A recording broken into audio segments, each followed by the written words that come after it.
তার উপরে আসর করলে হে যাই দৌড়ে হুজুরের কাছে, ঠিক না বেটি? তাহলে হুজুরদের সবচাইতে বড় হুজুর হাফিজি হুজুর বট গাছ মার খাপাইছে, যেই গাছের মধ্যে শয়তান থাকে। হাফিজি হুজুর প্রেসিডেন্ট হইলে বাংলাদেশের কোন গাছে শয়তান আর রাখা হবে না।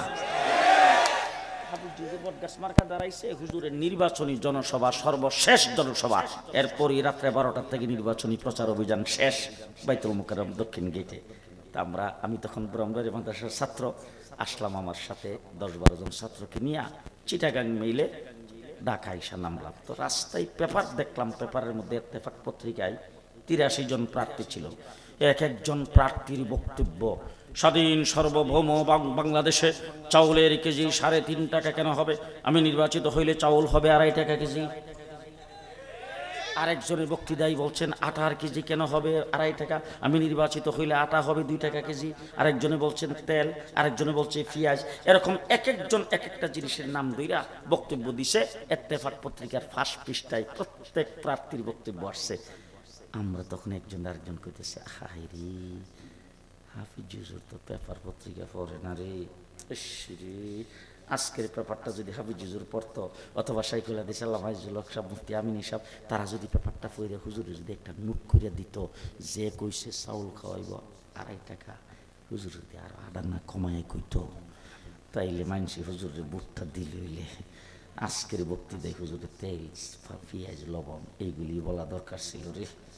এইসব কইতে কইতে আমরা বাইতুল মুকাররম আইসা জুমার নামাজ পড়ছি। জুমার নামাজ পড়ে করে একদম প্রখর রৌদ্রের ভিতরে স্টেজের সামনে যায় জুতাগুলি নিচে দিয়ে এখানে বসছি। আর মানুষ সারা ঢাকার আশেপাশের চতুর্দিক থেকে লোকজন গেছে। বিশাল বড় বট গাছ মাটির নিচ থেকে উড়াইয়া টাকের উপর করে লইয়া মিছিলে চলে গেছে। ঢাকার দক্ষিণ বাইতুল মুকাররম দক্ষিণ গেট থেকে একবার নবাবপুর পর্যন্ত খালি বট গাছ আর মানুষই দেখা যায়। তো ওই জায়গার মধ্যে একজনের পর আরেকজন বক্তব্য দিতেছে। বড় বড় লিডাররা সর্বশেষ ঘোষকে ঘোষণা করছেন, এবার জাতির উদ্দেশ্যে ভাষণ দিবেন প্রেসিডেন্ট পদপ্রার্থী মুহাম্মদুল্লাহ হাফিজ হুজুর। সাংবাদিক, ফটো সাংবাদিক কলম টলম লইয়া, ক্যামেরা লইয়া সব যে হুমড়ি খেয়ে পড়ছে আজকে জাতির উদ্দেশ্যে হাফিজ হুজুর কি বলেন।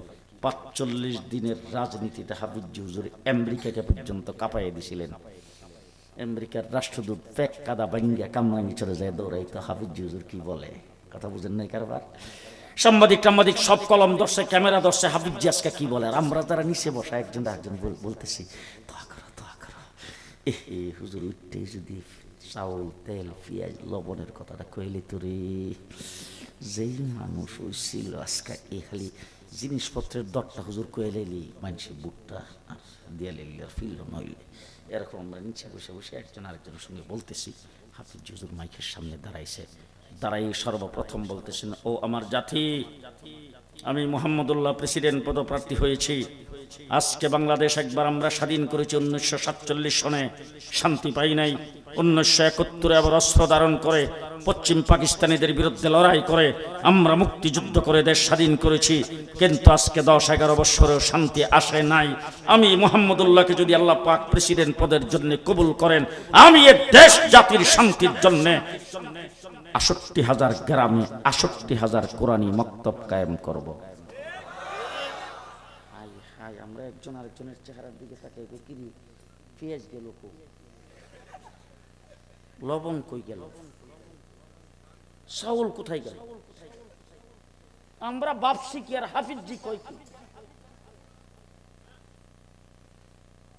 আজকে যখন বুয়েটে আবরারের মতো সোনার ছেলেকে যখন কুবায়া হত্যা করা হয়, তখন মনে হয় হাফিজির মন্ত্র কি ছিল। যদি 68,000 গ্রামে 68,000 কোরআনী মক্তব কায়েম করে ইসলামী শিক্ষা যদি বাধ্যতামূলক করা হতো, খোদার কসম করে বলতে চাই, আবরারের মতো সোনার ছেলে হত্যা হতো না, ঐশীর মতো কুলাঙ্গার মেয়ে পুলিশ অফিসারের ঘরে জন্ম হতো না। শিক্ষা জাতির মেরুদণ্ড। কোন শিক্ষা জাতির মেরুদণ্ড? আজকে যদি একজন উচ্চ শিক্ষিত ডক্টর, উচ্চ শিক্ষিত একজন বিসিএস ক্যাডারকে যদি জিজ্ঞেস করেন, বাবা তোমার শিক্ষাটা কোথা থেকে শুরু হয়েছে বলো তো দেখি, সে অনেক চিন্তা ভাবনা করে বলবে, শেখ মুজিবুর রহমান সাহেব দেশ স্বাধীনের পরে সর্বপ্রথম এই দেশে শিক্ষা মন্ত্রণালয় কায়েম করে আমাদের শিক্ষার সূচনা করেছেন। আরেকজন বলবে না না না না বাংলা একাডেমি থেকে শুরু। আরেকজন বলবে না, কুদরতে খোদা শিক্ষা কমিশন থেকে আমাদের শিক্ষা আসছে। আপনি আমাকে জিজ্ঞেস করেন, একজন আলেমকে জিজ্ঞেস করেন তোমার শিক্ষা কোথা থেকে শুরু হয়েছে, আমরা বুক টান করে বলবো আমার শিক্ষা হেরা গুহার থেকে শুরু হয়েছে। আমার শিক্ষা হেরা গুহার থেকে শুরু হয়েছে। মুহাম্মদুর রাসূলুল্লাহ সাল্লাল্লাহু আলাইহি ওয়াসাল্লাম হেরা গুহার ভিতরে বসা, 40 বছর বয়সে একটা অক্ষর কোথাও পড়েন নাই। জিবরাইল আমিন এসে সর্বপ্রথম শব্দ বলছেন, ইকরা, পড়ুন পড়ুন। হুজুর বলছেন, মা নাবি কারিকিন, আমি তো পড়া জানি না, 40 বছর পর্যন্ত একটা অক্ষর আমি কোথাও পড়িনি, আমি তো পড়ার মানুষ না, তুমি আমার কি করতেছো, পড়ুন।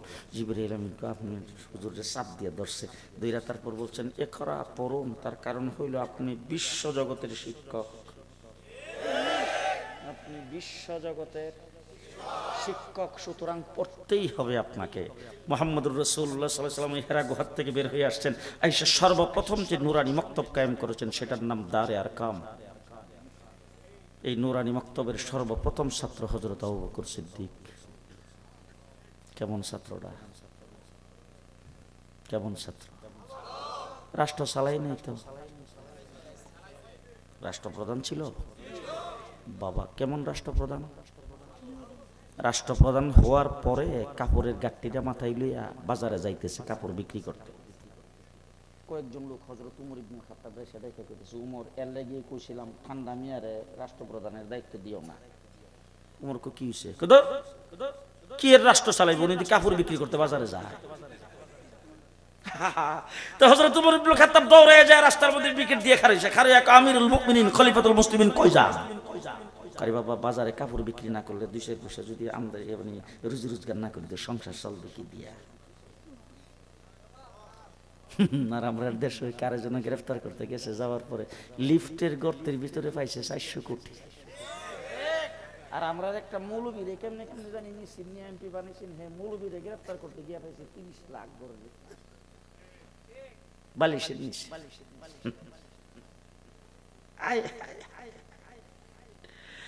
হযরত ওমর ইবনে খাত্তাব ডাক দিয়ে বলেছেন, আমিরুল মুমিনিন খলিফাতুল মুসলিমিন, আপনি বাজারে যাইয়া যদি কাপড় বিক্রি করেন রাষ্ট্র কি করে চলবে? আসেন আসেন আসেন। কাপড়ের গাট্টিরে হযরত উমরের মাথায় লইয়া তারপরে গেছে যাইয়া উমর মজলিসে শুরাকে ডাইখা আমিরুল মুমিনিন খলিফাতুল মুসলিমিন আবু বকর সিদ্দিকের জন্য বাথা নির্ধারণ করেছেন।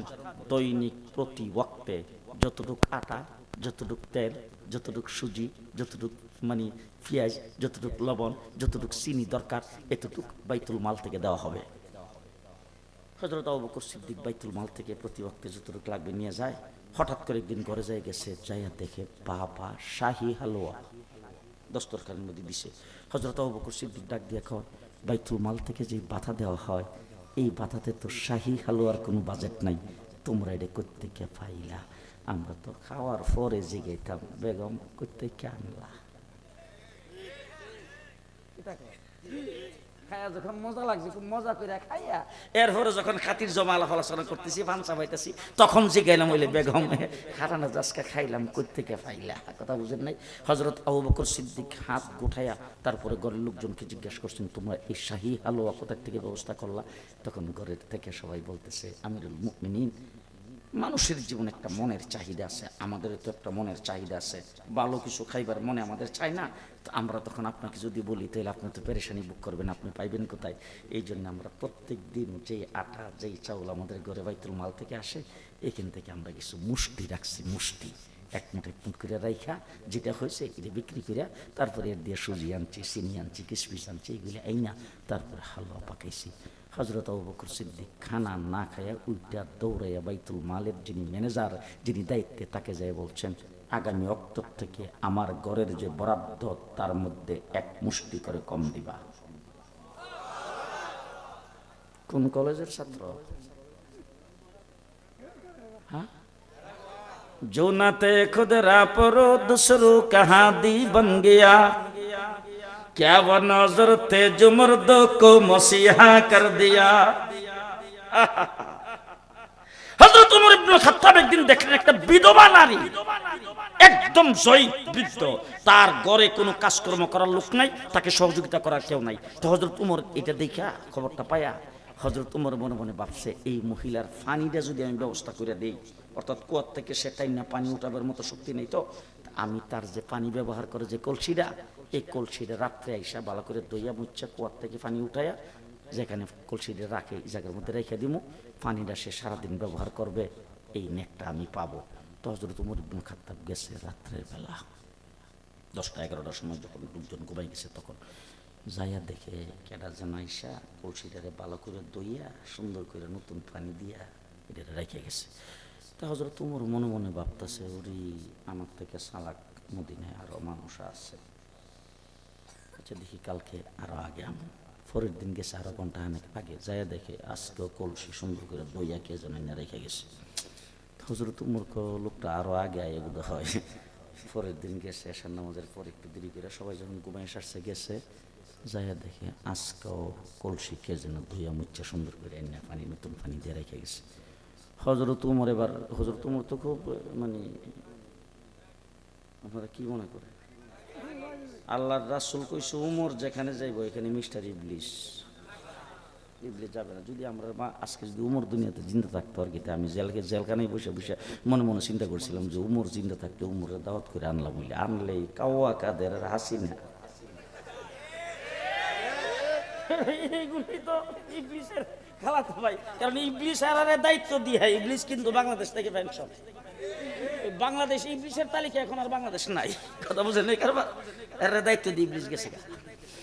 তো হযরত ওমর ইবনে খাত্তাব এইবার কালকে থেকে কলসি বুড়াইবার জন্য আসবো না, দেখবো চালাক্কা লোকটা কেডা।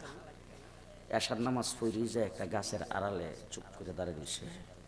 কিছুক্ষণ পরে দেখে একজন লোক আইসে, চকটা খালি বাইর করা, মুখটা বান্ধা, আইয়া কলসিটারে এখান থেকে নিয়ে পুরান পানিটারে পালাইয়া ভালো করে দইয়া কুয়ার থেকে পানি উড়াইয়া কলসিটারে বুড়াই না জাগা মতন রাখতেছে। উমর পেছন দিক থেকে যাইয়া চাদরের মধ্যে টান দেখুন,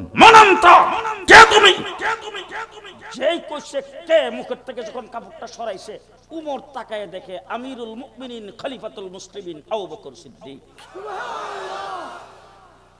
দেখা মাত্র ওমর ইবনে খাত্তাব ডাক দিয়ে বলেছেন, আমিরুল মুমিনিন, আল্লাহর নবীর জীবদ্দশায় অনেক চেষ্টা করেছি, 23 বছর পর্যন্ত আপনাকে নেক কাজে পেছনে পালাইতে পারি কিনা, কিন্তু রাসূলের জীবদ্দশায় কোনোদিন